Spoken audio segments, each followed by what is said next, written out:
अस्सलाम वालेकुम नाज़रीन, डायलॉग विद वक़ार में खुशामदीद। आज के डायलॉग में जो शख्सियत हमारे साथ मौजूद है उनका ताल्लुक़ ऐसे घराने से है जिसने पाकिस्तान की बुनियाद रखी। ये ख़ुद एक टीचर भी हैं, सियासतदान भी हैं और सीनियर एडवोकेट भी हैं। आज के हमारे मेहमान हैं सैयद अहमद रशीद। अस्सलाम वालेकुम सर, कैसे? वालेकुम अस्सलाम, अल्हम्दुलिल्लाह बहुत अच्छा। सर, सबसे पहला सवाल, बचपन कहाँ गुजरा, कैसे गुजरा? बचपन बहुत अच्छा गुजरा और हमारा बचपन में जो एक पुराने दौर की चीज़ चलती थी उसको रिवाइव किया मेरे वालिदैन ने। मेरे वालिद HSN से पढ़े हुए हैं, सेंट पैट्स के पढ़े हुए हैं, वालिदा मेरी सेंट मैरीज़ की पढ़ी हुई हैं। और जिस निज़ाम को उन्होंने देखा, फिर एक वक्त के ऊपर उनको ये एहसास हुआ कि हमें अपने उस निज़ाम के ऊपर जाना चाहिए जो एक पहले किसी दौर में एक फैमिली का हुआ करता था। तो उसके अंदर हमें 5 साल की उम्र तक तो ना स्कूल भेजा, ना हमें किसी मदरसे में भेजा, कहीं नहीं भेजा। हमें 5 साल तक हमें अपने पास रखा। हमें याद है 5 साल तक अपने साथ लेके फिरना, अपने साथ दफ्तर लेके जाना। उस ज़माने में एक एविएशन कंपनी हुआ करती थी हमारे वालिद की, तो जहाज़ अपने ऑफिस में ले जाके हम बैठे होते थे, जहाज़ों को करीब से देख रहे होते थे। फिर हमने देखा कि 2 साल हमें असातिज़ा घर पे आया करते थे हमारे को पढ़ाने के लिए। मैं, मेरे भाई बहन, हम सब लोग हमें घर पे पढ़ाने के लिए आते थे। तो अगर आप बचपन को कंसिडर 10 साल तक करेंगे तो 10 साल तक तो बिल्कुल यहाँ तक इसी तरीके का सिलसिला रहा कि अपने वालिदैन की आगोश में ऐसे थे जैसे एक मुर्गी के परों के नीचे और आ जाता है। सर, बड़े होते हुए हमारी ऑडियंस को नहीं मालूम, एक सर सैयद अहमद ख़ान की फैमिली से ताल्लुक़ रखना, बड़े होते हुए was it pressure with in it self knowing कि यार मेरा ताल्लुक एक ऐसे फैमिली बैकग्राउंड से कनेक्ट होता है जिन्होंने पाकिस्तान की बुनियाद रखी, बड़ी कंट्रीब्यूशन से? Was it pressure within self that carries that genes with ourselves कि यार we are going to do something good for the society? आपके सवाल का जवाब के लिए, जापान के अंदर एक ये उनका एक रिचुअल है कि जिस दिन उनके वालिद की सालगिरह, दादा की, उनके परदादा की या किसी की भी सालगिरह या डेथ एनिवर्सरी होती है तो उस दिन वो सारे लोग जापान में ख़ास तौर पे सब एक साथ टेबल पे बैठ जाते हैं और उस दिन उस खाने पे सिर्फ उन्हीं के जिसकी बर्थडे या डेथ एनिवर्सरी होती है उन्हीं का जिक्र किया जाता है, उन्हीं के बारे में बताया जाता है और सब बताते हैं कि उन्होंने क्या किया, किस तरह से किया।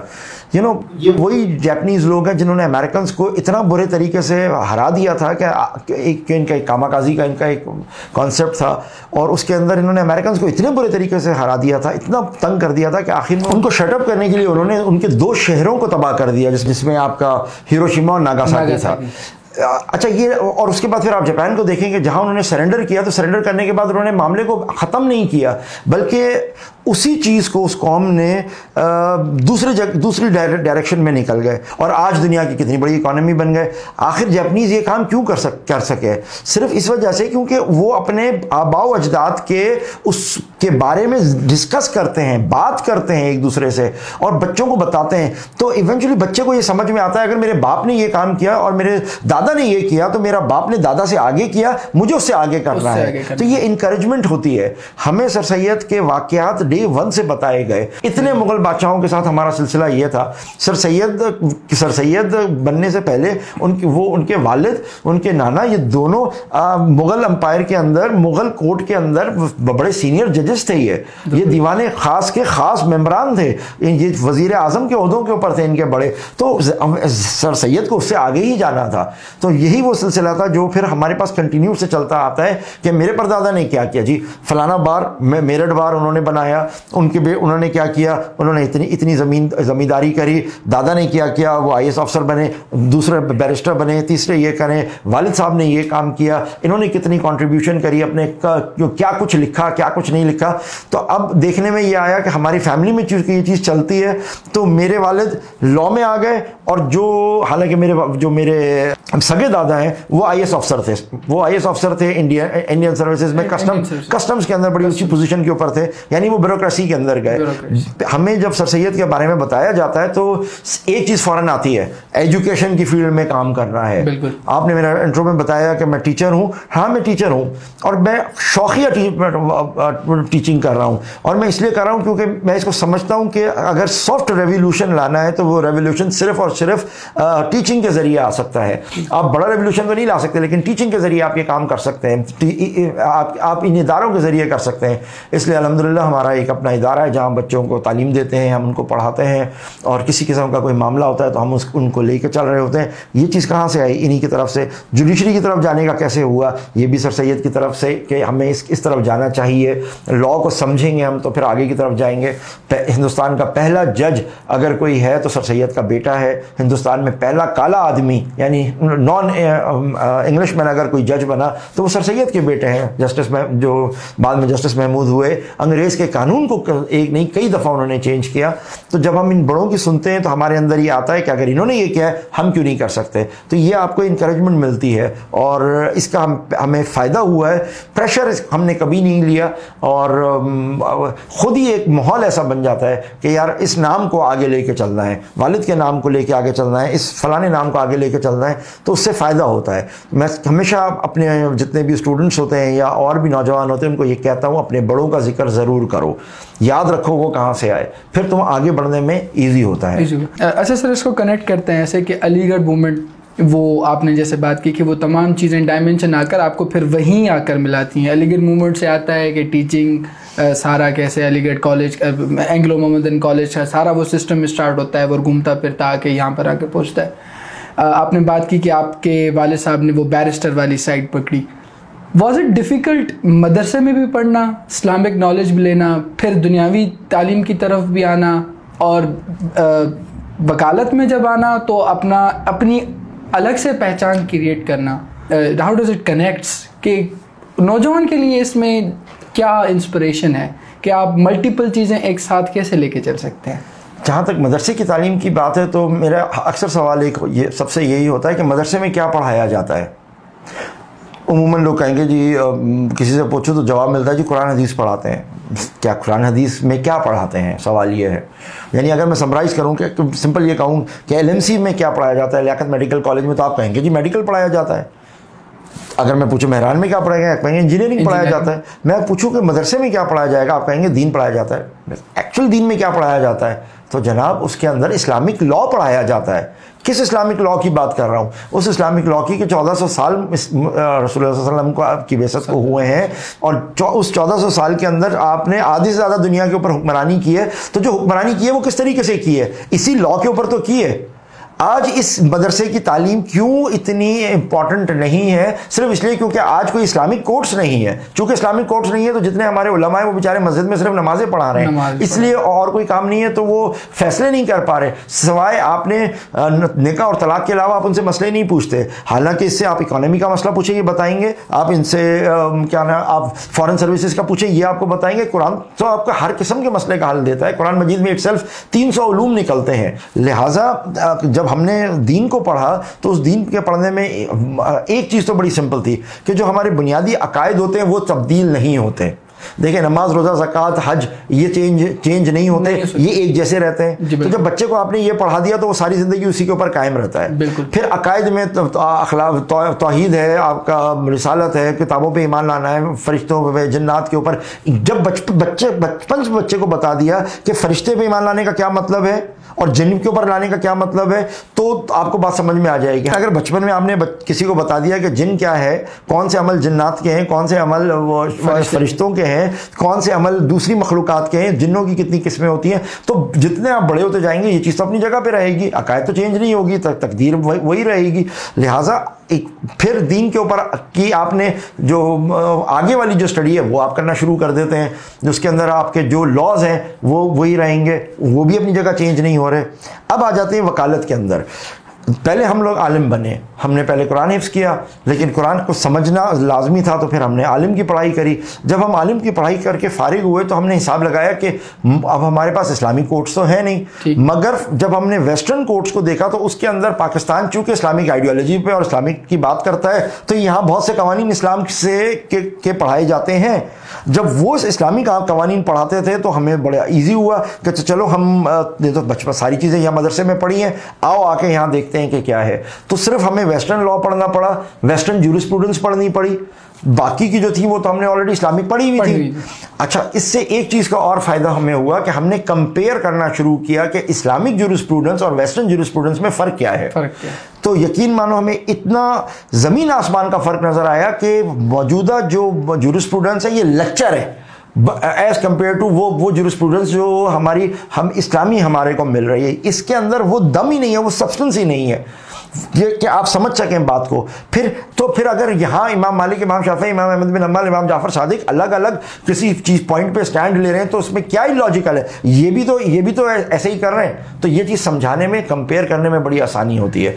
फिर बहुत आसानी होती है कि हमारा डुअल दिमाग काम कर रहा होता है। जो इसका बेनिफिट होता है वो ये कि हम डुअल स्टाइल में काम कर रहे होते हैं कि अच्छा, इस काम को अगर हम इस तरीके से करते हैं तो कहाँ तक मामला जाएगा, और अगर हम इसमें इस्लामिक थॉट को भी डालते हैं तो किस तरह से होगा। तो हमारा रिजल्ट ज़्यादा बेहतर हो जाता है, हमारी कमाई ज़्यादा बेहतर हो जाती है। बहुत से केसेस के अंदर हम सिर्फ इसलिए रुक जाते हैं कि अगर हमने इस काम को किया तो अल्लाह की नाराज़गी मिलेगी, तो हम बहुत से गलत कामों से रुक जाते हैं। तो बहुत अपनी रोज़ी को हम साफ़ करने में आसानी होती है। सर, पॉलिटिक्स क्या वो भी जीन में है?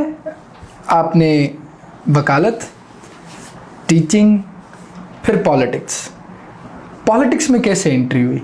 आपको पॉलिटिक्स में इंट्रोड्यूस किसने किया? पॉलिटिक्स भी जीन्स में है। मेरा जो पॉलिटिक्स में आना हुआ वो एक चीज़ की वजह से है कि मैं जब आई स्टार्टेड राइटिंग, मैं एक राइटर भी हूँ। मैंने तकरीबन 10 से ज़्यादा किताबें मेरी लिखी गई हैं, जिसमें से कुछ CSS में भी पढ़ाई जा रही हैं, इस्लामियात के ऊपर, टॉपिक के ऊपर, सोशोलॉजी के ऊपर भी है। और एक बड़ी अहम किताब जो मैंने पॉलिटिकल फ़िलासफ़ी पे लिखी थी, उस किताब के बाद मैं पढ़ता था और लिखता था।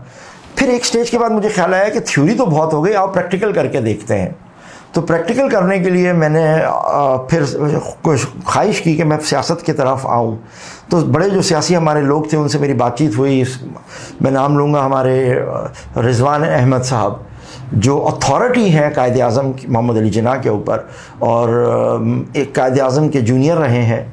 इनके जो कायद आज़म जिनके जूनियर थे बैरिस्टर हुसैन, इत्तेफाक से वो मेरे वालिद के सगे फुप्पा हैं। बैरिस्टर साहब जिन्ना साहब ने उनकी फ़र्म में काम शुरू किया था, और उन्हीं के फर्म के अंदर मेरे ये फुप्पा भी रहे थे। तो सर जिन्ना साहब के ऊपर सबसे बड़ा जो काम किया है वो रिजवान अहमद साहब ने किया है, और बिल्कुल उनके डाई हार्ट फैन थे। और उनकी तकरीबन 1000 से ज़्यादा आर्टिकल्स हैं और 200 से ज़्यादा किताबें जो उन्होंने कायदे आज़म के ऊपर लिखी हैं। आप उनको चेक करेंगे, आपको पता चलेगा। तो जब मुझे सियासत का शौक़ हुआ तो मैं सबसे पहले उनके पास गया, और मैं उनके पास कोई 1 हफ़्ता रहा। 1 हफ़्ता सुबह नाश्ता हम करते थे सुबह 7:30 बजे, और 7:30 बजे से लेकर रात 9 बजे तक हम सिर्फ सियासत के ऊपर और सियासी तरीक़ों के ऊपर बात करते थे। स्टार्टिंग फ्रॉम जहाँ से भी वो स्टार्ट हुई, तो वहाँ से मुझे एक समझ में आया कि सियासत एक बहुत ज़रूरी चीज़ है। और फिर उन्होंने ही मुझे एक बात समझाई कि देखें बेटा, असल चीज़ है, हम जो मुल्क है, रियासत वो 3 सतूनों पर चलता है। उसमें पहले लेजिस्लेचर्स होते हैं, फिर एग्जीक्यूटिव्स होते हैं, फिर जुडिशरी होती है।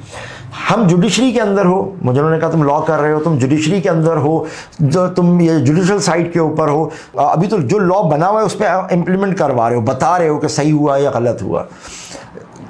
जबकि लॉ मेकर्स का काम ये होता है कि वो लॉ बनाते हैं। तो एक स्टेज पे जब तक तुम लॉ के ऊपर अमल करवाने की बात कर रहे हो कि सही हुआ या गलत हुआ, एक वक्त के बाद तुम खुद महसूस करोगे कि मुझे ज़रूरत है कि मैं लॉ बनाऊं, तो फिर आप खुद इसकी तरफ जाओगे, पॉलिटिक्स की तरफ। तो ये चीज़ मेरे दिमाग में थी। तो मैंने कहा कि अब हम पहले पॉलिटिक्स की तरफ आते हैं।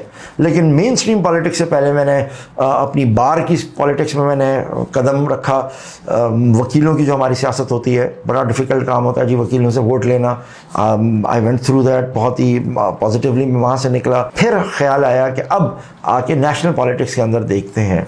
फिर नेशनल पॉलिटिक्स के लिए मैं इस तरीके से फिर नेशनल पॉलिटिक्स में आया। तमाम पॉलिटिशियंस को देखा, तमाम पॉलिटिकल पार्टीज़ को देखा, तमाम के मैनिफेस्टोज देखे। फिर जो अब जिसका मैनिफेस्टो अपने से करीब तर लगा उसको फिर मैंने ज्वाइन किया, और फिर उसके साथ मैं काफ़ी अरसा चला, जिसके साथ मैंने कभी इलेक्शन लड़ा, MPA के भी इलेक्शंस लड़े। तो मैंने ग्राउंड लेवल की पॉलिटिक्स करी, सड़कों पर रहे, नारे लगाए, एहतजाज भी किए, फिर अपने लिए जो कुछ कर सकते थे लोगों को, नौजवानों को, वो किया। तो बहुत एक अच्छा एक्सपीरियंस रहा, और मैं समझता हूँ कि ग्रोथ में बहुत फ़ायदेमंद है। हर नौजवान को मैं ये कहता हूँ ज़रूर इस चीज़ में जाओ, ये आपके अंदर बहुत कुछ सलाहियतें देता है, कब सब्र करना है, कब इंतज़ार करना है, कब घात लगा के बैठना है, कब अटैक करना है और कब चुप होके बैठना है। Patience is main thing sir. जब इंसान को सब्र आ जाता है तो इंसान काफ़ी चीज़ें सीख लेता है। आप जब क्रिटिसिज्म बर्दाश्त कर लेते हैं, और I think politics plays a vital role in that, कि आप क्रिटिसिज्म को बर्दाश्त करना सीख जाते हैं। और जब आप क्रिटिसिज्म को बर्दाश्त करना सीख जाते हैं तो फिर आप जो है ज़िंदगी में आपका जो चाल चलन है, आप उठते बैठते हैं, वो आपके लिए बहुत आसान हो जाता है। क्योंकि आप जो है आवाज़ें जो आपकी तरफ कानों में पड़ रही हैं, आप उनको ईजिली फिल्टर आउट कर पाते हैं कि कौन सी चीज़ मेरे लिए इंपॉर्टेंट है और कौन सी चीज़ नहीं है। With that, moving forward to the next question, you said के स्टेट के 3 बड़े मेजर पिलर होते हैं, एग्जीक्यूटिव, लेजिस्लेचर एंड जुडिशरी, और आपका ताल्लुक भी जुडिशरी से है। 26th अमेंडमेंट अभी जो रिसेंट पास हुई है पाकिस्तान में, पाकिस्तान के कॉन्स्टिट्यूशन के लिए, how do you see it? Has it crippled the judiciary और has it given more power to it? ये कॉन्स्टिट्यूशनल बेंचेस बन जाना, फिर इनका डिवीजन ऑफ पावर हो जाना, how do you see it? देखें, हमारे पास जो पॉलिटिकल टियर है बहुत पावरफुल है और बहुत फ़ायदेमंद है। उनको ये पता है कि हम दुनिया की रिक्वायरमेंट है, हमारी ज़रूरत है, क्योंकि दुनिया में एक नारा डेमोक्रेसी का चल रहा है और उसका वो फ़ायदा लेते हैं ये लोग, और उस फ़ायदे के तहत इन्होंने पैसा बनाया और बहुत कुछ इस्तेहसाल किया। इनके साथ और स्पेशली जो मेन स्ट्रीम हमारी कुछ बड़ी पॉलिटिकल पार्टीज़ हैं, एक्सेप्ट एक पॉलिटिकल पार्टी जिसने दोनों पार्टियों को चैलेंज किया, I am talking about Imran Khan, और उसने दोनों को चैलेंज किया और चैलेंज करने के बाद वो बड़ी मेजॉरिटी से जीती और एक इतना स्ट्रॉन्ग होल्ड कर दिया है कि वो टूट के नहीं दे रही है। ये इस पार्टी के अलावा जो बाकी की जो पार्टियां हैं, इनके अंदर जो लोग हैं वो इतने सेंसिबल हैं कि उन्होंने कानून अपनी मर्जी से चेंज किया। ये सीजन्ड पॉलिटिशियंस थे जिन्होंने इस तरीके से काम किया। ये तो हकीकत है, always been weaponized sir। ये सीजन पॉलिटिशियंस से इनको ये बात पता थी, इन्होंने ये काम किया। अब यही लोग, इनको ये मालूम है कि आज नहीं तो कल हमें दोबारा हटना है, क्योंकि ये एक म्यूजिकल चेयर चल रहा है इस मुल्क में। और पाकिस्तान की जो सियासत है वो सिर्फ सियासत पाकिस्तान के हालात को देख के नहीं होती कि आज मौसम गर्म है, आज ठंडा है, आज लोग इसका नारा लगा रहे हैं। जो आपकी बुनियाद है स्टेट की, जुडिशरी, इन्होंने कहा सबसे पहले उस जुडिशरी को तोड़ो, सबसे पहले उस जुडिशरी को कमज़ोर करो। तो यस, इस 26th अमेंडमेंट के ज़रिए जुडिशरी को कमज़ोर किया गया है, सुप्रीम कोर्ट के इनहेरिटेड पावर्स को ले लिया गया है, वो पावर्स जिनके ज़रिए एक आम आदमी उनकी तरफ देखता था और देख के ये कहता था कि हाँ कोई है जो हमारी दाज़रसी कर सकता है। सुप्रीम कोर्ट का एक एडवाइजरी रोल था, सुप्रीम कोर्ट की एक ताकत थी जो कॉन्स्टिट्यूशन ने दी है, उस मुआहदे ने दी है जिस मुआहदे के तहत हम इस मुल्क में रहते हैं, उन सब के ऊपर अटैक किया गया ताकि हमारी मर्जी के लोग आ letter of the law and spirit of the law, ये हम काफ़ी सुनते हैं डिबेट्स में, पॉलिटिशियंस में भी, लॉ मेकर से भी, या जो पॉलिसी मेकर्स होते हैं। ये इसका मेजर डिफरेंस क्या है? वो कहते हैं कि एक चीज़ इसकी लिखी हुई है, इसकी इंटरप्रिटेशंस क्या है। और 26th अमेंडमेंट में हमने ये देखा कि अब कौन डिसाइड करेगा कि ये जो पटिशन अभी फाइल हुई है ये कॉन्स्टिट्यूशनल कोर्ट बेंच में जाएगी या फिर ये नॉर्मल जजेस इसको सुनेंगे। ये दो चीज़ें अगर आप बड़े आसान से लफ्ज़ों में हमारे व्यूअर्स के लिए डिस्क्राइब कर दें। जो असल चीज़ होती है वो रूल ऑफ लॉ होता है। जो असल चीज़ है जिसके ऊपर हमें बात करनी चाहिए वो सिर्फ रूल ऑफ लॉ है। रूल ऑफ लॉ के बारे में मुख्तसरन ये है कि एक ज़माना था कि हम बाप की हुकूमत मानते थे, फिर माँ की हुकूमत मानी जाती थी, फिर बड़े की हुकूमत मानी जाती थी, फिर फ़र्द वाहिद की हुकूमत मानी जाती थी। फिर एक सोच निकली कि ये इनमें हमें फ़ायदा नहीं हो रहा, लिहाजा फिर एक नई पॉलिसी बनी, नई सोच ने जन्म लिया, और वो ये कि हम लॉ की बात मानेंगे, रूल लॉ का माना जाएगा। तो असल जो चीज़ है वो रूल ऑफ लॉ है। अब आपका जो सवाल है कि कौन सी पिटिशंस जो हैं वो कॉन्स्टिट्यूशनल हैं, कौन सी हैं, देखें कॉन्स्टिट्यूशन पिटिशंस ऑटोमेटिकली सिर्फ 5 चीज़ें हैं जिनके ऊपर वो बात करती है, और वो 5 रिट्स हैं जो इनकी एक खासियत है। सुप्रीम कोर्ट हो या हाई कोर्ट हो, दोनों 199 के तहत सुप्रीम कोर्ट, 184 के तहत सुप्रीम कोर्ट और 199 के तहत हाई कोर्ट, ये इनका काम है, ये फंडामेंटल जो फंडामेंटल राइट्स हैं उनका तहफ़्फ़ुज़ करती है। ठीक, अब जो फंडामेंटल राइट का जो तहफ़्फ़ुज़ है वो क्या है कि कोई आपको जबरी तौर पे गुम नहीं कर सकता, कोई कोई सरकारी इदारा एक ऐसा काम नहीं कर सकता जिसका उसका इख्तियार नहीं है, कोई ऐसा एग्जीक्यूटिव आ जाए जो ऐसी जगह के ऊपर आके बैठ जाए जो नहीं बैठ सकता। इन सब के नाम हैं, इन सब की चीज़ें हैं। अगर आपका काम कहीं और नहीं हो रहा तो आप इनके पास जाते हो, सुप्रीम कोर्ट के पास। ये 5 हमारी रिट्स होती हैं, सर्चुराई है, इसमें मैंडेमस है, हाइपस कार्पस है और को वारंटो है। ये जो हमारी 5 रिट्स हैं, इनके ऊपर सारा काम होता है। एक तो ये काम है। दूसरा होता है कि ये इनके पास एक्स्ट्रा ऑर्डिनरी एक जुरिसडिक्शन टाइप की चीज़ होती है जिसके ज़रिए ये अपील्स सुनते हैं। अपीलेट फोरम भी है, यानी अगर मेरा नीचे कोर्ट में मेरे खिलाफ काम होता है तो मैं सेशन कोर्ट में जाता हूँ। सेशन कोर्ट से अगर मैं निकलता हूँ तो फिर मैं सेकंड अपील जाके कर रहा होता हूँ हाई कोर्ट के अंदर। तो जब मैं हाई कोर्ट के अंदर जाता हूँ तो ये तो अपीलेट साइड आ गई ना, कॉन्स्टिट्यूशनल साइड आप समझ गए। ये 5 है हमारी, तो आप कॉन्स्टिट्यूशनल बेंच में जाएंगे। अच्छा, जो आपके फंडामेंटल राइट्स के मामला होंगे वो उसमें आप कॉन्स्टिट्यूशनल साइड के ऊपर जाएंगे, और जो आपके अपीलेट साइड्स होंगी उसके अंदर आप यहाँ पर जाए, इनके पास जाएंगे। नॉर्मल हाई कोर्ट के जज ही होंगे, मगर ये उस वक्त इस वाली अपील को सुन रहे होंगे जो नीचे से सिविल मैटर की चलती हुई आई होगी, किसी क्रिमिनल मैटर की चलती हुई आई होगी, ये उसको सुन रहे होंगे। और ये लोग सुन रहे होंगे कोई आईनी पिटीशन को। आईनी पिटीशन के अंदर कौन सी होगी? हाइपस कार्पस की होगी ना जी। देखें, अजीब बात करते हैं कि जी ये आईनी कोर्ट्स हो गए और ये आम कोर्ट हो गए। दोनों ही ऑलरेडी आईनी कोर्ट्स है। कोर्ट तो आईनी चीज चल रही है। सर, एक सरकारी अफसर मेरा काम नहीं कर रहा, मैंने सारे काम अपने पूरे कर दिए, लिहाजा उसको कहो कि वो ये काम करे। फिर सर उसको रोको कि वो ये काम करे, सर ये काम करवा के दो, सर मेरा आदमी मिसिंग है मुझे निकाल के दो। तो ये आईनी चीजें हैं। अब इन दो को अलग करना, एक साथ करना, ये सिर्फ एक कंफ्यूजन है और ऐसे लोगों ने की है जिनको आता जाता कुछ भी नहीं है। और उस चीज़ की वजह से आज आप देखो बड़ी बड़ी सड़कें तो बन रही हैं, बड़े बड़े प्रोजेक्ट्स तो बन रहे हैं, चाहे वो कनाल के प्रोजेक्ट्स हों, चाहे कोई भी प्रोजेक्ट्स हों, बन रहे हैं। आप देख के कहोगे बहुत बड़े बड़े प्रोजेक्ट्स इस मुल्क में बन रहे हैं, मगर आवाम को क्या मिल रहा है? आवाम के लिए कोई कुछ नहीं बना रहा है। बड़े प्रोजेक्ट्स बन रहे हैं लेकिन आवाम को कोई फ़ायदा नहीं हो रहा। उसकी सड़कें नहीं बन रही, उसका पानी का इंतज़ाम सही नहीं हो रहा। आज वो पीने के लिए पानी के लिए तरस रहा है, आज बिजली के लिए मसले हैं, और इन चीज़ों पे किसी का कोई ध्यान नहीं है। अच्छा, आपने कैनाल्स का वर्ड्स यूज़ किया। अभी ये जो कैनाल्स बन रहे हैं 6 इंडस रिवर पे, इस पे आपका क्या टेक है? कितना लॉस होगा आवाम को, और जो फर्टाइल ज़मीनें हैं सिंध की जेन्युइनली, इसको कितना नुकसान होगा? शॉर्ट टर्म फ़ायदा तो हम के लिए हम देख रहे हैं उसमें, मगर इसके लॉन्ग टर्म क्या रिपरकशंस होंगे? देखिए, सब असल चीज़ ये है कि हमारी कितनी ज़मीन आबाद होती है और कितनी नहीं, और इसमें कसूरवार कौन है कि ये कनाल बनाने के पीछे जो हम नारे बंद करने की बात कर रहे हैं, सबसे पहले देखें कि ये इसके पीछे ज़िम्मेदार कौन है कि ये बनाई जा रही है। और इसमें ज़िम्मेदारी सबसे पहले मैं लेता हूँ, और हमारे सारे जितने भी ज़मींदार हैं हम सब लेते हैं। हम एक ज़्यादती करते हैं अपने सूबे के साथ, और वो जो ज़्यादती करते हैं अपनी माँ के साथ, जिसको हम अपनी धरती माँ कहते हैं, जो हमें उगा के देती है, हम उसके साथ ज़्यादती ये करते हैं कि कितनी ज़मीन आबाद होती है। पाकिस्तान में 22 मिलियन एकड़ से ज़्यादा ज़मीन आबाद होती है। सिंध में 5 लाख एकड़ से ज़्यादा 5 मिलियन एकड़ ज़मीन आबाद होती है। सिंध सिर्फ 17% देता है। अच्छा, अब असल सवाल ये है कि सिंध में कितनी ज़मीन आबाद होती है, ये बात किसको पता है?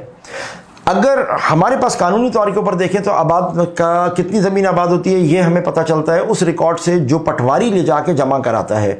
पटवारी क्या करता है, वो आता है और वो आके देखता है कि आपकी कितनी ज़मीन आबाद हुई, फिर वो उस हिसाब से आपको ढल देता है, उशर का, पानी का देता है, सारी चीज़ों का देता है कि ये आपने जमा कराना है। फिर वो रिकॉर्ड बनाता है कि जी फ़लाने इलाके में इतनी ज़मीन आबाद हुई, और वो कंसर्न मुख्तियार आपका जो मजिस्ट्रेट होता है, आपका जो कलेक्टर होता है, डिप्टी कमिश्नर, उसके पास जाती है, और फिर पूरे सिंध का जमा होता है, और फिर वो रिकॉर्ड ऊपर जाता है कि जी इतने लाख ज़मीन एकड़ आबाद हुई है।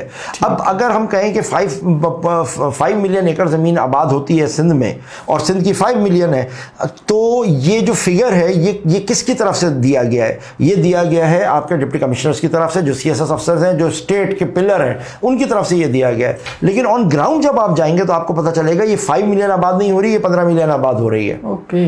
जब 15 मिलियन आबाद हो रही है तो पानी आपको 15 मिलियन के हिसाब से नहीं दिया दिया जा रहा, आपको जो दिया जा रहा है वो इसी 5 मिलियन के हिसाब से दिया जा रहा है, जिसका हम टैक्स पे कर, जिसका आप टैक्स पे कर रहे हो। वो 5 मिलियन की जगह आपको 8 मिलियन भी दे देते हैं, और ये सोच के कि जी आपने 5 मिलियन आबाद होती है, हम आपको 8 मिलियन दे रहे हैं, लिहाजा आपके पास से आबादी कम है, हम ज्यादा पानी दे रहे हैं, तो पीने में भी आप इतना पानी इस्तेमाल नहीं करते, तो बाकी का पानी कहां जाता होगा? तो जवाब ये मिलेगी, क्योंकि लोग तो वहां ऑफिस में बैठे हुए हैं ना, वो कहेंगे जी ये बाकी पानी तो आप डेल्टा में भेज के समंदर में जाया कर रहे हैं, तो क्यों ना हम इस चीज को, जाया होने वाली चीज को काम में ले लें। वहां उनको नजर आया, एक लूप होल मिला, तो उनको किसी ने कहा जी आप इधर एक प्रोजेक्ट बना दें और जमीनों का आबाद करें। तो जाहिर सी बात है उस पानी को जो जाया हो रहा था, उस पानी को उन्होंने कहीं और इस्तेमाल करना शुरू कर दिया। अब गलती किसकी है? गलती हमारी है कि जब मेरे पास पटवारी आके कहता है कि शाह साहब आपकी 500 एकड़ जमीन आबाद है, आप मुझे अगर 25,000 रुपए दे दो तो मैं आपको आपकी 50 एकड़ दिखाऊंगा। तो अगर मैं 50 एकड़ जमीन दिखाता हूं और 450 में छप्पर में कर देता हूं चंद रुपए और पैसे बचाने के लिए, और सिर्फ उस साल की नई वीगो लेने के लिए, नया लैंड क्रूजर लेने के लिए, तो मैंने अपने सिंध के बच्चों के साथ तो सबसे बड़ी ज्यादती करी, मैं तो अपनी मां के साथ गद्दारी करी। वो कौन, उसका जवाब दे कौन होगा? इतनी बड़ी बड़ी लाखों एकड़ जमीन रखने के बाद टैक्स दे चंद एकड़ का, तो उसका जो नुकसान है वो कहां जाएगा? तो अल्टीमेटली जो आपका रिपोर्ट बन के ऊपर जाती है वो ये कि साहब आपने इतना पानी इस्तेमाल किया, लिहाजा हम उसके हिसाब से थोड़ा सा ज्यादा इधर उधर का मिक्सिंग पानी इधर उधर जा रहा है, हम आपको 5 मिलियन की जगह 8 मिलियन एकड़ का पानी दे रहे हैं, जबकि आबाद हो रही है 15। तो आपकी जमीन तो वैसे ही कम पे आ रही है, लेकिन बाकी की जमीन गैर कानूनी तौर पे छप्पर में आप आबाद कर रहे होते हो, और वो पानी उन्होंने फिर ले जाना कहीं और शुरू किया है। ये मसला सिर्फ तभी हल होगा जब हम सच बोलेंगे, जब हम अपनी मां के साथ सच्चे होंगे, हम इस जमीन से वो प्यार करेंगे कि हमने तुम्हें दिया और तुमने हमारे को कुछ दिया, हम उतना लेंगे जितना हमारा हक बनता है। हम ये 2 नंबरी नहीं करेंगे अपने सूबे के साथ, अपनी मां के साथ। तो यकीनन आप याद रखें कि हमारे को जितना देंगे उतना टैक्स देंगे, उतना पानी की रिक्वायरमेंट होगी। हम बड़े भाई को बोलेंगे हमें इतना पानी चाहिए, बड़ा भाई देखेगा कि उतना पैसा मिल रहा है तो बड़ा भाई आपको पानी देगा। लेकिन हम जब ये गलत काम करेंगे तो ये चीजें नहीं होंगी। अच्छा सर, इस पे मोस्टली एक क्वेश्चन आता है, आपने तमाम बेहतरीन एनालिसिस किया है, मगर एक सवाल ये आता है कि पानी इंटरनेशनल लॉ और इस्लामिक लॉ की वजह से कि जो रिवर जहाँ पे एंड हो रही होती है, सारा पानी उस जहाँ पे वो एंड हो रहा है उसका हक होता है। जैसे रिवर नाइल का, दरिया नील की मिसाल दी जाती है, वो जाके वो मिस्र में उतरती है, वो सारा पानी उसका है, उसको आप रोक नहीं सकते। तो लोग अब जो है करंट इस सिचुएशन में सिंध की मिसाल भी ये दें कि भाई सारा पानी जो है वो तो एंड में आके सिंध में खत्म हो रहा है, कराची के बाद समंदर में जा रहा है, तो सारा पानी जो सिंध का है आप उसको रोक क्यों रहे हैं? रोक इसलिए रहे हैं क्योंकि क्या वो जाया नहीं कर रहे ना। एक चीज़ है जो जाया हो रही है, उस जाया होने वाली चीज़ को बचा रहे हैं। अगर उस जाया होने वाली चीज़ को बचा रहे हैं तो उसमें क्या गलत है? देखें, एक पानी है जो मुझे पता है कि ये चीज़, मेरी सारी चीज़ जाके समंदर में गिर के ज़ाया हो रही है। एक चीज़ है जो ज़ाया हो रही है, क्या मैं इस चीज़ का इस्तेमाल कर सकता हूँ भले के लिए कि गरीब लोग और आबाद हो जाए और हमारी जीडीपी बढ़ जाए, हमारी इकोनॉमी बढ़ जाए? उसके लिए ड्रिप इरिगेशन और दूसरी चीज़ों के ज़रिए हम अपने किसी रेगिस्तान को या ज़मीन को आबाद कर लें तो इसमें तो कोई बुराई नहीं है। एक पानी जो एक्सेस में जा रहा है और जो बिला वजह में ज़ाया हो रहा है, उसको बचाने की बात है, जिसको इंडिया ने भी अभी जो है वो बनाया हुआ है अपने उस पानी को बचाने के लिए। क्योंकि वो बचाए पानी के ज़ाया करने के, कोई भी आदमी कहेगा कि एक पानी अगर ज़ाया हो रहा है तो मैं इसको किसी काम में ले लूँ। हम हम डैम्स क्यों बनाते हैं? ताकि ज़ाया होने वाले पानी को बचा लेना, ताकि जब ज़रूरत पेश आए तो हम उसका इस्तेमाल करें। तो जब आपके लोग ऊपर बैठते हैं और वो देखते हैं कि पानी ज़ाया हो रहा है, उनके फिगर्स के हिसाब से पानी समंदर में गिर के ज़ाया हो रहा है, जिससे समंदर का सी लेवल भी ऊपर बढ़ जाएगा और दूसरी चीज़ें भी हो जाएंगी, तो बजाय बचाने के हम उसका इस्तेमाल क्यों ना कर लें? नंबर बात वही है कि आप कितनी आबाद कर रहे हो, जब तक आप ये नहीं बताओगे, जब तक आप सच नहीं बोलोगे, तो इस तरीके के प्रोजेक्ट्स बनते जाएंगे। और इस तरीके के प्रोजेक्ट्स बनाने वाले, जिनका मैं भी फिलहाल जिक्र नहीं करता, मगर ये बना रहे हैं, जो ये बनवाते हैं प्रोजेक्ट्स, क्योंकि वो लोग बैठ के डेटा से खेलते हैं, उनको पता है कौन से लूप होल्स हैं, और ये एक बहुत बड़ी ताकत है जो पीछे से उन नंबरों को खेलने के बाद इस किस्म के प्रोजेक्ट्स में हमारे पैसे करते हैं। पूछेंगे तो बता दूंगा। फॉर आवर ऑडियंसेस, इंडिया ने भी इसी बात को क्लेम बनाया हुआ है। 1960s का जो हमारा इंडस वाटर ट्रीटी है, उसमें ऑलरेडी हमारे 40% जो है हमारी डाउन स्ट्रीम है, उसमें इंडिया उसका रीज़न ये बताता है कि ग्लोबल वार्मिंग की वजह से ड्राउट्स हो गए हैं, बारिश नहीं हो रही, तो जैसे ही वो पानी छोड़ता है तो वो पानी जो ज़मीन जो बंजर हो गई है वो उसको पी के जाती है। जब इसको हम पाकिस्तान काउंटर आर्ग्यू करता है कि आपने इलीगल तरीके से डैम्स जो हैं वो बनाए हुए हैं, स्पिलवेज बनाए हुए हैं जो आप बना नहीं सकते इंडस वाटर ट्रीटी के तहत, तो इंडिया इस पर काउंटर आर्ग्यूमेंट ये देता है कि पाकिस्तान के पास जो हम पानी जो जाता है उसका पाकिस्तान उसको ज़ाया कर देता है, वो अपना पानी जो है वो सारा समंदर में फेंक देता है, और जब पाकिस्तान को पानी ज़रूरत में होता है तो पाकिस्तान चिल्ला रहा होता है कि हमारा पानी जो है वो ख़त्म हो गया। तो अभी इंडिया ने हमें recent 3 legal notice international court of arbitration के थ्रू वो हमें भेज चुका है, जिसका हमने अभी तक कोई भी जवाब नहीं दिया। विद दैट सर, थोड़े से पर्सनल क्वेश्चंस की तरफ आ जाते हैं। बाइक्स की कलेक्शन आपके पास बहुत है। आई रिमेंबर हमारी मुलाकात तब नहीं थी। आई रिमेंबर इट वॉज 2015 और 2016 समवेयर देयर। मैंने देखा कि एक शख्स एजिड है और वो बड़े जुनून और स्वैग के साथ ब्लैक सन ग्लासेस लगा के शॉर्ट्स पहने वो हार्ले डेविडसन चलाता हुआ जा रहा है। And I was new into bikes, I love Harley Davidson, and I someone told me कि यार ये हमारे टीचर हैं, उनके बाबा हैं। वाजिद साहब ने मुझे बताया था कि ये वो हैं, ये और उस वक्त हैदराबाद में वाहिद हार्ले डेविडसन जो है वो आपके पास थी। अब शायद दूसरी है या नहीं, मुझे उसका इल्म नहीं है। ये बाइक्स का शौक आपका है या बाबा का है? बाइक का शौक़ अभी इसके ऊपर बहुत सारे इंटरव्यूज़ हैं मेरे वालिद साहब के, उनका शौक़ है, और उनसे पहले ये शौक़ मेरे दादा का था। दादा के पास मैचलेस हुआ करती थी और फिर दादा वो चलाया करते थे। उसके बाद फिर ये शौक़ पापा के अंदर ट्रांसफ़र हुआ।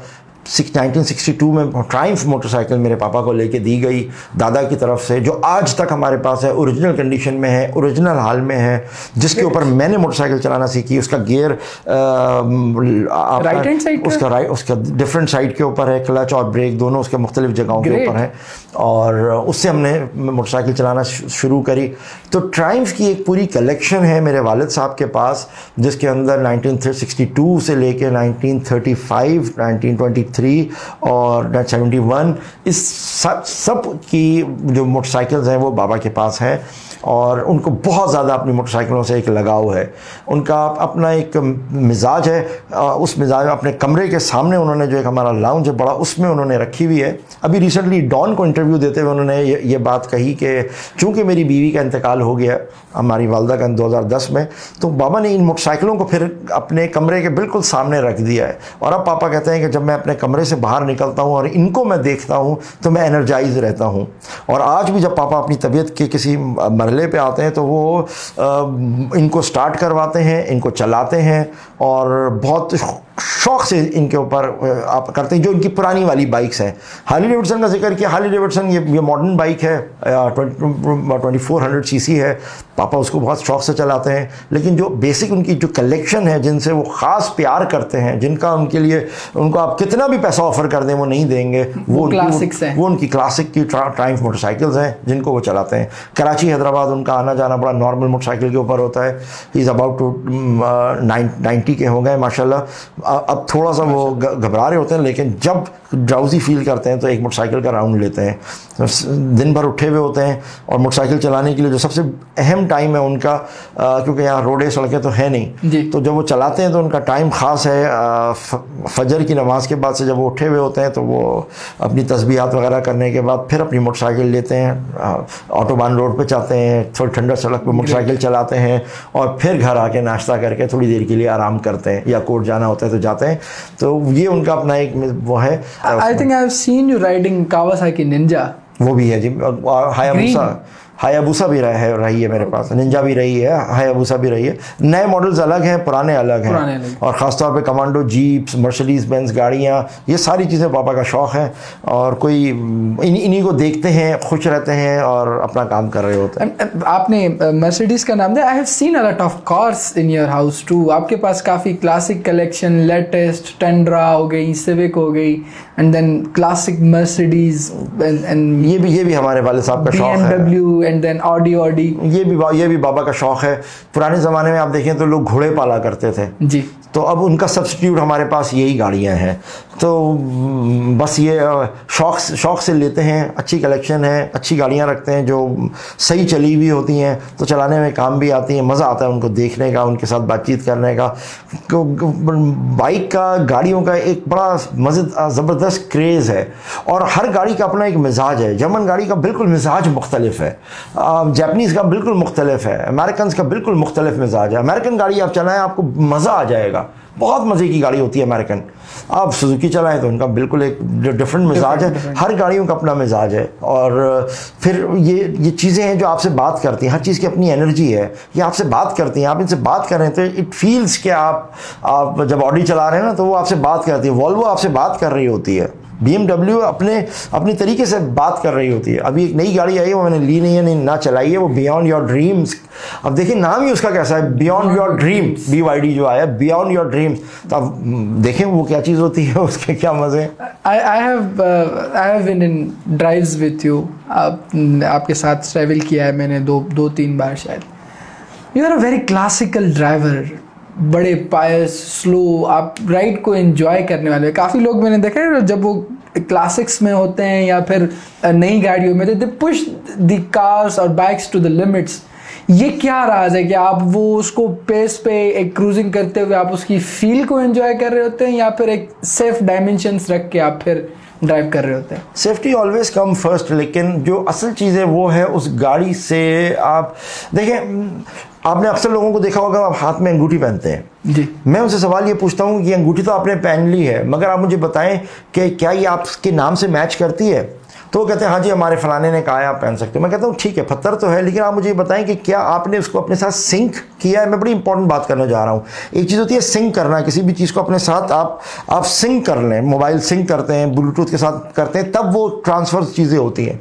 हम लोग उम्मन चीज़ों को अपने साथ सिंक नहीं करते, हम ह्यूमन के साथ सिंक नहीं करता। मियाँ बीवी हैं मगर दोनों ने एक दूसरे के साथ सिंक नहीं किया हुआ, ये इसमें टाइम लगता है। अंगूठी को भी अपने साथ करने में टाइम लगता है। जब आप ये कर लेते हो तो फिर आप उसके मिजाज से वाकिफ़ हो जाते हो। तो जब गाड़ी है तो गाड़ी का भी अपना एक मिजाज है, उस मिजाज को समझने के लिए आपको अपने आप को उसके साथ सिंक करना पड़ता है। फिर गाड़ी आपको बताती है मेरा गियर कब बदलो, फिर गाड़ी बताती है कि तेज़ कब चलो, फिर गाड़ी आपको बताती है कि क्या करो।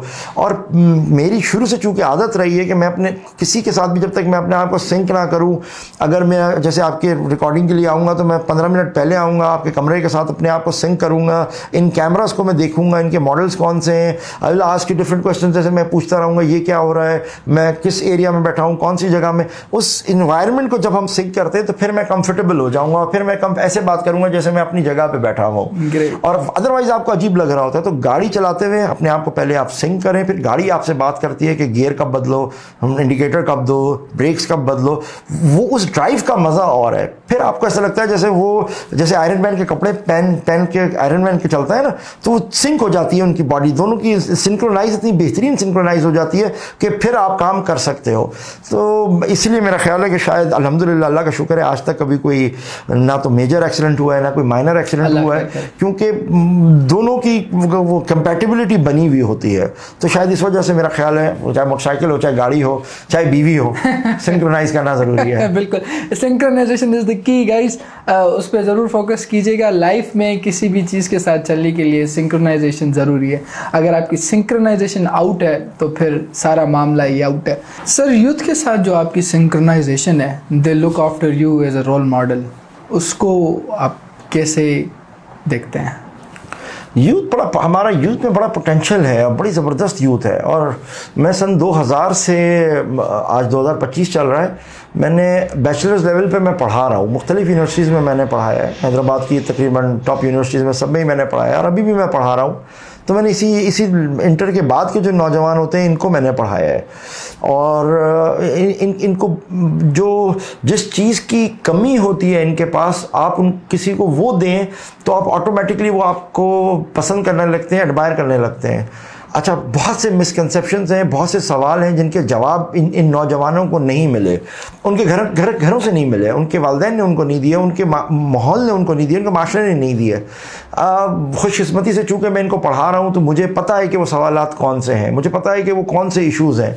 फिर मैंने आपको बताया कि मैंने अपने सूबे के साथ, अपने लोगों के साथ इतना मैं घुल मिल के रहा हूँ, इतना मैंने सिंक्रोनाइज़ किया, मुझे पता है कि हमारे माशरे में इन बच्चों के जहनों में क्या क्या परागंदा ख्यालात डाले गए हैं, कौन से अच्छे अच्छे डाले गए हैं और कौन से ऐसे सवाल हैं जिनके जवाब में इनको कन्फ्यूज़ रखा गया है। तो मेरी कोशिश ये होती है कि बात करते हुए मैं उन मौज़ूआत पे बात करूँ, और मैं बात करता हूँ तो सवाल में से सवाल निकल आता है, सवाल में से जवाब निकल आता है, उसमें से उनका पोटेंशियल निकल आता है, उसमें से उनको वो चीज़ हासिल हो जाती है जो चीज़ मैं उनको देना चाह रहा हूँ। देखें, पैसा हम नहीं देते, हम टीचर हैं, हम उनको नहीं देते, लेकिन टीचर में और एक गाइड में फ़र्क ये है, टीचर वो होता है जो आपको वो देता है जो वो बेहतर समझता है आपके लिए। सो मैं हमेशा से मैं चाहता हूँ कि एक सॉफ्ट रेवोल्यूशन आए और एक तब्दीली आए। वो जो तब्दीली है वो तभी आ सकती है जब लोगों का एक वाहिद मुत्तफ़िका नज़रिया हो, उनको नज़रिया जगाओ। तो ये 17-18 साल की जो उम्र के लोग होते हैं, इनको ये बहुत कुछ करना चाहते हैं, मगर क्या, इस सवाल का जवाब नहीं है। बदकिस्मती हमारे माशरे की कि हम उनको करियर प्लान करके नहीं देते, हम उनको वो पढ़ाई नहीं करके देते जो उनको चाहिए। एक बच्चा, उसको शौक बचपन से डॉक्टर बनने का है, लेकिन आपके चूँकि गलती से उसने बेचारे ने इंजीनियरिंग ले लिया, वो डॉक्टर नहीं बन सकता। चूँकि उसने इंटर उसमें कर दिया वो फलाना काम नहीं कर सकता। उसको उस वक्त नहीं पता था कि मेडिकल की क्या अहमियत है, तो उसने इंजीनियरिंग ले ली, इंजीनियरिंग की नहीं थी उसने आर्ट्स ले लिया। फिर यूनिवर्सिटी में अगर आता है तो वो जो सब्जेक्ट मांगता है वो उसको आखिर में मिलता है, वो नहीं मिलता, वो अपनी मर्जी आखिरी मिलता है। उसको कहा जाता है ये बताओ, ये बताओ, ये बताओ। अरे भाई, एक आदमी वो कहता है मुझे डॉक्टर बनना है, उसको डॉक्टर बनाओ। एक आदमी कहता है मुझे कंप्यूटर साइंस में जाना है, तो उसको सीएस करवाओ ना। अब वो कंप्यूटर साइंस वाला है, लेकिन आप कह रहे हो नहीं ज़ूलॉजी में जाओ, तो क्या ये बच्चा कोई काम कर सकेगा? अब मैं निकाह अक्सर अपने करीबी जो जानने वाले होते हैं उनका मैं निकाह भी पढ़ा देता हूँ। तो जब मैं निकाह पढ़ाता हूँ तो उस निकाह में और दूसरे निकाह में एक फ़र्क है। हमारे मौलवी साहब अरबी में पढ़ते हैं खुतबा, और खुतबा पढ़ने के बाद इजाब और कबूल और शादी ख़त्म, और वो अपने पैसे लिए और चले गए। मुझसे जब निकाह की बात कहते हैं तो मैं कहता हूँ जी मैं अपने तरीके से करूँगा, और तरीके में मेरा क्या तरीका होता है? अरबी सुन्नत है, मैं ज़रूर पढ़ता हूँ, लेकिन बाद में मैं पूरा एक टाइम लेता हूँ उस खुतबे को उर्दू में समझाने का। ग्रेट। ताकि उस पूरे खुतबे को उर्दू में समझाऊं कि मैं इसमें अल्लाह ने कौन कौन सी आयतें दी हैं, और रसूलुल्लाह ने अगर वो आयतें पढ़ी हैं तो उसका क्या मतलब था। फिर रसूलुल्लाह ने जब हज़रत अली की शादी की तो कौन सी जिम्मेदारी हज़रत अली को कहा ये तुम्हारी होंगी, और कौन सी हज़रत फातिमा को कहा कि ये तुम्हारी होंगी। ये कितनी अहम चीज़ है कि मौला अली को बता रहे हैं कि तुम्हें ये करना है, और बीवी फातिमा को बता रहे हैं कि तुम्हें ये करना है। अब अगर ये बात हम लोगों को उर्दू में ना बताएं और उनको उनकी नेटिव लैंग्वेज में ना बताएं तो उनको समझ ही नहीं आता। वो समझते हैं कि जी ये तो इजाबर कबूल हो गया, शादी हो गई। ये नहीं है। तो नौजवान अगर मेरे साथ थोड़ा सा मुतमईन होता है, वो इसलिए क्योंकि मैं उसकी माफ़ी ज़मीर की तर्जुमानी करने की कोशिश करता हूँ। मैं मिट्टी में रह के आया हूँ, मैं आपका घुड़की में रह के आया हूँ। मुझे मालूम है कि जी जैकबाबाद के अंदर के हालात क्या है, मुझे पता है दादू वाले के क्या है, मुझे पता है मटियारी के क्या है, मिट्टी के क्या है। तो जब मुझे ये पता होता है तो मैं अपने आप को उस मिजाज में रह के उसी की ज़बान में बात करके फिर उसको कहता हूँ अब आओ नौजवान, यहाँ से आके इस लेवल तक आओ। तो पहले उनकी बेस बनाने की कोशिश करता हूँ। मेरा जहाँ तक ख्याल है कि मुझे आज 25 साल हो गए, और मैं अगले 25 साल भी अगर पढ़ाऊँ तो आज तक किसी ऐसे नौजवान ने मेरे सामने उठ के बदतमीजी नहीं करी, या कभी किसी ने कोई ऐसी बात नहीं करी कि मैं ये कहूँ भाई मैं नहीं पढ़ा रहा। नहीं, हर बंदा रिस्पेक्ट करता है, और शायद इसलिए कि जो वो चाहता है मैं कोशिश करता हूँ उसको वही दूँ, और उसके लेवल के ऊपर आके दूँ। इसलिए अगर वो मेरा ख्याल करते हैं या मुझसे प्यार करते हैं, और बहुत प्यार करते हैं, वल्लाह बहुत प्यार करते हैं, और ख़ास तौर के ऊपर यहाँ हमारे जो यहाँ के बच्चे हैं वो बहुत ही इज़्ज़त करने वाले, मगर आप उनको वो दें जो उनको चाहिए, जो वो डिज़र्व। जब आप उनको वो देंगे, और वो है रिस्पेक्ट, आप उनको दें। अगर कमी है तो आप उनका हाथ पकड़ के ऊपर लाने की कोशिश करें। ये चीज़ें आप करेंगे तो बहुत बड़ा प्रोफेशन है ये। तो इसी चीज़ ने मुझे मोटिवेट रखा हुआ है कि मैं अपना पढ़ाता हूँ। सर, आपने बात की कि आप सिंध के मुख्तलिफ़ शहरों में, बल्कि पाकिस्तान के मुख्तलिफ़ शहरों में रह के आए हैं। इस वक्त जो पाकिस्तान में लॉ एंड ऑर्डर की सिचुएशन है, इसमें आप क्या समझते हैं कि एक बंदा जो है वो अपने बुनियादी बेसिक को साइड पे रख के वो एक अलग मामला है, उसके बावजूद भी हम देखते हैं कि माइट इज़ राइट हेयर। जहाँ पे अगर मैं बाहर जा रहा हूँ सड़क पे, मैं कोई गाड़ी वाला मुझे ठोक देता है, बजाय उसके कि मैंने उसकी गाड़ी को हिट किया है, वो मुझे ठोक देता है, वो मेरे ऊपर चढ़ेगा। इस सिचुएशन को और ओवरऑल जो हमारे पास अभी हालात पाकिस्तान में चल रहे हैं, इसको हम इस दलदल से हम कैसे निकल सकते हैं? इस दलदल से तभी निकलेगा जब इस मुल्क में रूल ऑफ लॉ आएगी। जब रूल ऑफ लॉ आ जाएगा तो सारी चीज़ें ठीक हो जाएंगी कि लॉ के मुताबिक बात हो। ये पता हो कि अगर किसी ने आपकी गाड़ी को टक्कर मारी है तो सिर्फ लोग खड़े होकर घोड़ा घोड़ा घोड़ा ना करें, शोर ना मचाएं, ये कर दिया, ये कर दिया, यूँ हो गया, यूँ हो गया। उमूमन इस तरीके की बातों में उलझा के असल इशू से बाहर हट जाते हैं। अगर आप लॉ नोइंग हो, जो आपने बच्चों को लॉ बताया हुआ हो सब कुछ, तो अगर गाड़ी आपकी ठुकी है तो जैसे ही कोई आपसे बात करेगा आप कहोगे 1 मिनट रुको मियाँ, बात सुनो, गाड़ी तुमने पीछे से आके मारी है, कानून है जो पीछे से मारेगा उसका वो होगा। लेकिन ये जुमला आप इसलिए नहीं ले सकोगे क्योंकि आपने अपनी गाड़ी के ऊपर गैर कानूनी तौर पे पीछे शीशा काला किया हुआ है। मैं गाड़ी चलाता हूं तो मैं किसी ऐसी गाड़ी के पीछे नहीं चल सकता जिस गाड़ी का पीछे का शीशा काला हो। देखिए कानून में मना है, लेकिन ये काला शीशा इतना खतरनाक होता है कि आपको आगे नजर नहीं आ रहा होता है कि आगे क्या है। उसने गाड़ी अचानक ब्रेक मारी और आपने पीछे से उसको हिट कर दिया। अब आप उतर के कहो तुमने मुझे मारा है, तो वो कहेगा आपने ये काला शीशा लगाया हुआ था। लिहाजा रूल ऑफ लॉ नहीं है। अगर आपकी गाड़ी से काला शीशा उतरा हुआ हो तो इसका मसला नहीं होगा। वो तो बेचारा उतरेगा तो यही कहेगा कि जी आपकी वजह से ये काला शीशा था, मुझे नजर नहीं आया। तो हम लोग दोनों चूंकि लॉ के ऊपर काम नहीं कर रहे, तो फिर हम अपने इस वोकल कॉर्ड के ऊपर बात करते हैं। जो जोर से बोलेगा वो जीत जाएगा, जिसका खानदान बड़ा होगा वो जीत जाएगा, तो जिसका उस इलाके का एमपी होगा तो वो जीत जाएगा। आप यहां से चलते हुए जाओ तो आपको सारे इलाके पता होते हैं, ये जो राजपुरों का है, ये डेरोज का है, ये पवर्स का है, ये फलाने का है, तो उस इलाके के अंदर होता है। तो वहां पर उस हिसाब से भाई अगर इस इलाके में लगी है तो इसका मसला है, उसके ऊपर लगी है तो उसका है। इस तरीके से अगर चलेगा तो ये रूल ऑफ लॉ नहीं है, ये अपनी अपनी इंडिविजुअल वो है। तो देखें जब तक इस मुल्क में आप रूल ऑफ लॉ नहीं लेके आएंगे कोई चीज़ ठीक नहीं होगी। रूल ऑफ लॉ लेके आ जाए, हर बंदा कानून के ताबे हो। अगर ये एक्ट बनाए गाड़ी चलाने का तो उसके ऊपर अमल हो ना। अगर बाजार के अंदर किसी ने कोई गलत काम किया तो उसके ऊपर एक्ट हो। आपसे किसी ने कोई महंगी चीज़ दे दी है, आपको बाजार में कोई आपको महंगी चीज़ दे रहा है और आप देख रहे हैं कि ये चीज़ महंगी है। मिसाल के तौर पे आप गए, आपने जाके एक जूस का डब्बा लिया, वो जूस का डब्बा 10 रुपए का है लेकिन वो आपको 15 रुपए का दे रहा है।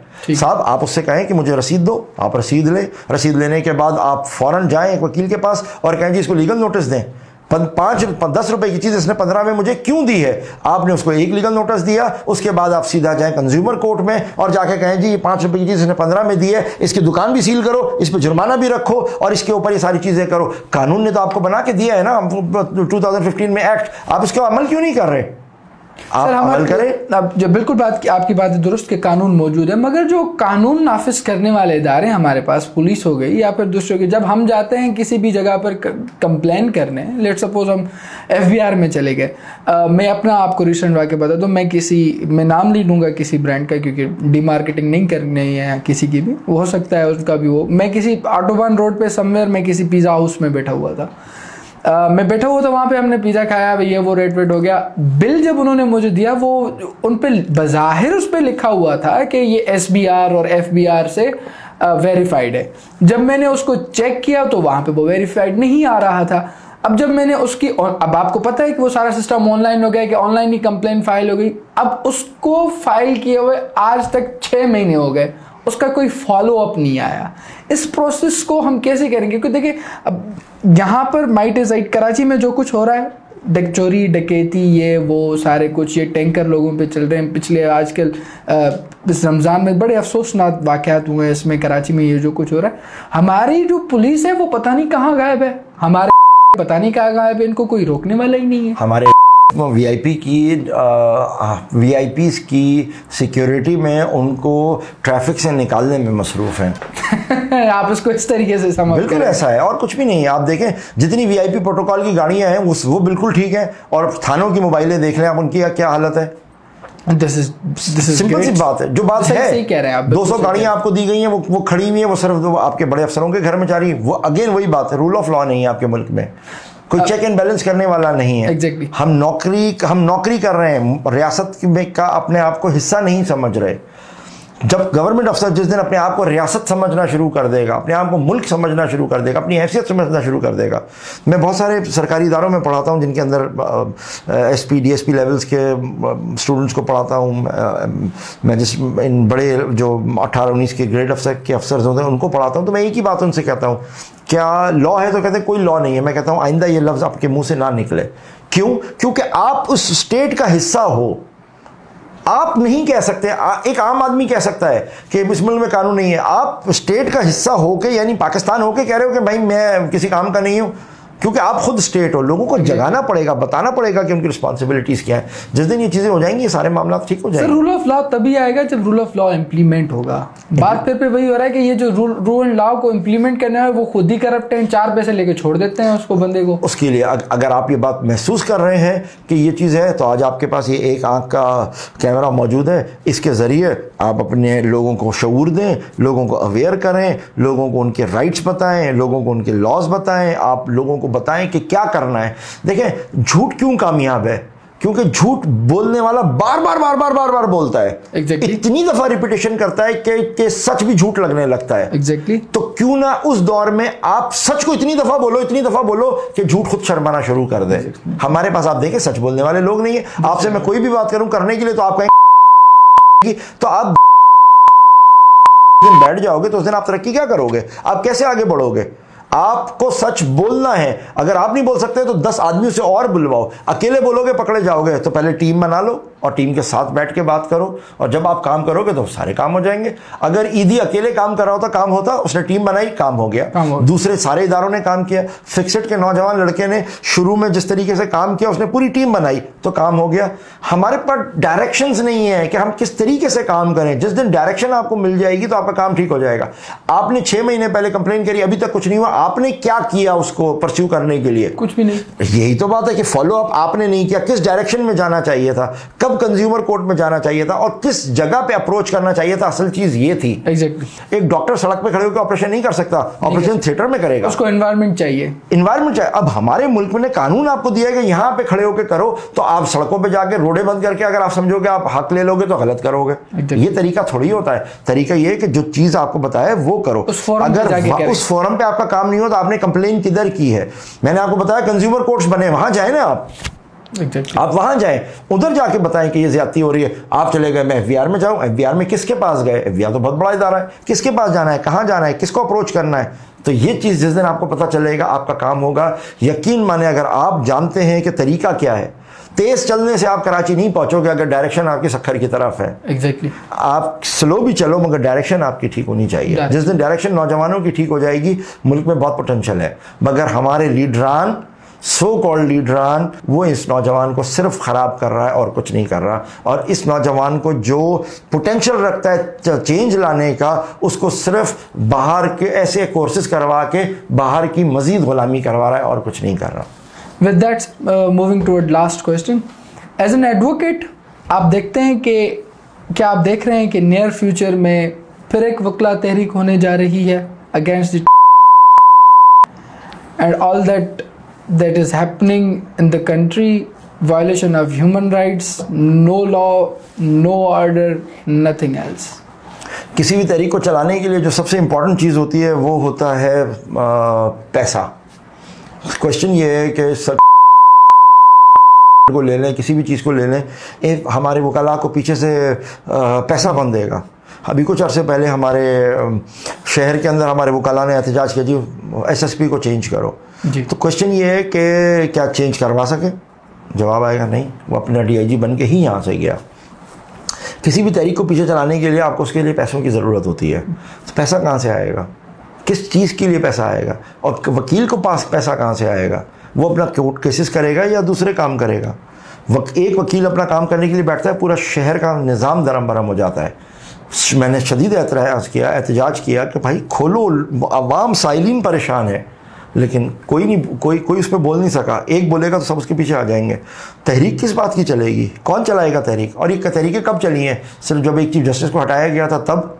लेकिन उस तहरीक के बाद लोगों ने देख लिया कि जिस दिन वापस वो आके बैठे तो जिस तहरीक के बड़े लीडरान थे वो बड़ी बड़ी जगहों पे आज तक फ़ायदा ले रहे हैं। उनकी फीसेस बढ़ गई, उनके ओहदे बढ़ गए, उनके नाम बढ़ गए, उनकी चीज़ें बढ़ गई। आम आदमी तो वहीं का वहीं रहा है। जो मरे, जो शहीद हुए, जो लोगों को ज़िंदा जलाया गया, उनमें से तो किसी को कुछ नहीं मिला। हम जज्बाती होकर नारे लगा रहे हैं। तो मैं नहीं देखता किसी भी किस्म की कोई तहरीक। हाँ, कोई पैसा दे दे और बोले जी इस चीज़ के ऊपर बोलना शुरू करो तो करो। इस इशू में कौन बोलेगा? जो लोग कनाल बना रहे हैं उनके आगे कौन बोलेगा? कोई नहीं। उनके आगे कौन बात कर सकता है? कनाल बनाने वाले कौन है? नहीं, हम इसको ऐसे लोगों ने स्पॉन्सर किया है, ऐसे लोगों ने पैसा दिया है, जो लोग देते ही पैसा सिर्फ ऐसी कर्ज़ों के लिए हैं कि जिन कर्ज़ों की वजह से आप मकरूज़ हो जाओ और मकरूज़ होने के बाद जो चीज़ आपने रखी है आपका वो कोलेटरल आपके हाथ से निकल जाए। जब आप आपको ये को कहोगे हम इस मुल्क में इतने घर बनाना चाहते हैं ताकि गरीबों को घर मिल जाए, हम इस शहर को आबाद करना चाहते हैं, हम ये करना चाहते हैं, वो आपको ऐसा कोई प्रोजेक्ट के ऊपर पैसा नहीं देंगे। आप उनको कहेंगे हम गड्ढा खोद के पैसा ज़मीन में डाल के डॉलर ऊपर से मिट्टी डालना चाहते हैं, आपको पैसे दे देंगे। वो इस तरह करेंगे। ये कैनाल कभी कामयाब नहीं हो सकता, लेकिन इस कैनाल के लिए वो पैसे आपको सिर्फ इसलिए दे रहे हैं क्योंकि उनको पता है सारा डॉलर, सारों अरबों डॉलर आपका ज़मीन पर जा रहा है, मगर वो पैसा उन्होंने लिया होगा कोई चीज़ रखवा के आपसे, मजीद कोई पहाड़ रख लिया होगा, कोई एक और हाईवे रख लिया होगा, कोई और रख लिया होगा आपके मुल्क का। उनको पता है ये फ्लॉप हो जाए और चाहते हैं कि फ्लॉप हो, यहाँ वो फ्लॉप होगा और वहाँ वो उस चीज़ के मालिक बन के बैठ जाएंगे। जब तक ईमानदारी और सच्चाई हमारे में नहीं होगी, जब तक हम उस तरह तक आगे नहीं जा सकते। और हम उन लोगों से क्या उम्मीद रखें कि जिन्होंने पैदा किया, रब्बुल आलमीन अल्लाह ने जिसको बना के भेजा सबसे ज़्यादा, जो मोहम्मद रसूलुल्लाह के मानने वाले, मौला अली के मानने वाले, तमाम सहाबाओं के मानने वाले, तमाम आसमानी किताबों के मानने वाले, जो लोग उससे सच्चे नहीं हो रहे, अल्लाह से सच्चे नहीं हो रहे, अपने सहाबा से सच्चे नहीं हो रहे, अहले बैत से सच्चे नहीं हो रहे, अपने किताबों से सच्चे नहीं हो रहे, अपने पुराने अंबिया से सच्चे नहीं हो रहे, उनसे आप क्या उम्मीद रखते हैं कि वो कौम और लोग और मुल्कों के साथ सच्चे होंगे? नहीं। जब आप सच्चे होना शुरू हो जाएंगे और सच और झूठ का फ़र्क समझ जाएंगे, उस दिन आप किसी भी किस्म की तब्दीली और ला सकते हैं। फिर ये मुल्क सोना बन जाएगा। आपका रेवोल्यूशन तभी आएगा, उसी अंदाज पे आएगा जिस पे नबी सल्लल्लाहु अलैहि वसल्लम लेके आए हैं, जिसके ऊपर तमाम लोग मुत्तफ़िक थे। जब तक आप कुरान को, अहले बैत को और इनकी सुन्नतों को और तमाम सहाबा को इनको नहीं समझोगे, उस वक्त तक तबाही आपका इंतज़ार कर रही है। और ये 2025 आप मान लें कि कल आपने थाईलैंड में तूफ़ान और ज़लज़ला देखा है, अभी पूरी दुनिया में आप देखेंगे और इतने ख़तरनाक होंगे, क्योंकि चंद दिन पहले एक ऐसा सितारा टूटते हुए आपने देखा है जो पेशन गोई है इस बात की, जो बताया गया है कि जब ये सितारा टूटता है तो इसका मतलब होता है दुमदार सितारे के बाद कि बहुत बड़े वाक़यात होने वाले हैं। तो अब जो वाक़यात होने जा रहे हैं ये पहले शदीद तकलीफ़ें लेके आएगा। इस साल शदीद तरीन तकालीफ आनी है, बहुत ख़तरनाक तकालीफ आनी है, और फिर वो तकालीफ के बाद फिर भलाई के लिए जाएंगे। और हम लोग को पर तो आना लाजम है कि एक दफ़ा हमारी आंखें नहीं नम हुई कि जो फ़लस्तीन में हो रहा है, जो गज़ा में हो रहा है, जो यमन में हो रहा है, जो अफ्रीका के अंदर हो रहा है, जो साउथ अमेरिका में हो रहा है, जो यूक्रेन में हो रहा है, इंसानियत मर रही है। हम सिर्फ ये 2 जंगों के ऊपर आके पूरी बात खत्म कर देते हैं कि जी फ़लस्तीन में हो रहा है। अरे पूरा आपका अफ्रीकन कॉन्टिनेंट जल रहा है लड़ाई में, वो नहीं, पूरा अफ्रीकन कॉन्टिनेंट लड़ रहा है, जिसको इन 2 ताकतों ने ऐसे बांटा था जैसे एक केक का पीस बांटते हैं। पाकिस्तान में आ जाए तो क्या पाकिस्तान में अजाब नहीं है? दहशतगर्दी का अजाब, बिजली का अजाब, हर चीज। हाँ जी, गैस नहीं है, गैस नहीं है। 2 दिन पहले मेरी बेटी रो रही, मैंने बेगम को कहा इसको मैं इसके लिए वो लाया था ना, चंक्स लेके आया था, वो खिला दो। कहने लगी कैसे बनाऊं, गैस ही नहीं है। गैस ही नहीं है। अस्तगफिरुल्लाह। अब क्या ये अजाब नहीं है कि हर एक का अजाब का टाइप अलग है। अजाब तो है, घर में एसी लगा हुआ है लेकिन इसमें वो नहीं होता, पानी का नल लगा हुआ है मगर उसमें से पानी नहीं निकल रहा। ये कैसे अजाब है? तो जब तक हम इस्तग़फ़ार नहीं करेंगे और अपनी चीज़ों को नहीं देखेंगे तो साहब तो बहुत मुश्किल हालात हैं। अल्लाह सब हम सबको महफूज रखे, आपको और हमें अपने हिफ्ज़ व अमान में रखे। नाज़रीन, सच के निज़ाम के अलावा कोई भी निज़ाम नहीं चल सकता। Thank you so much for watching. आज के लिए इतना काफ़ी था। अल्लाह हाफ़िज़।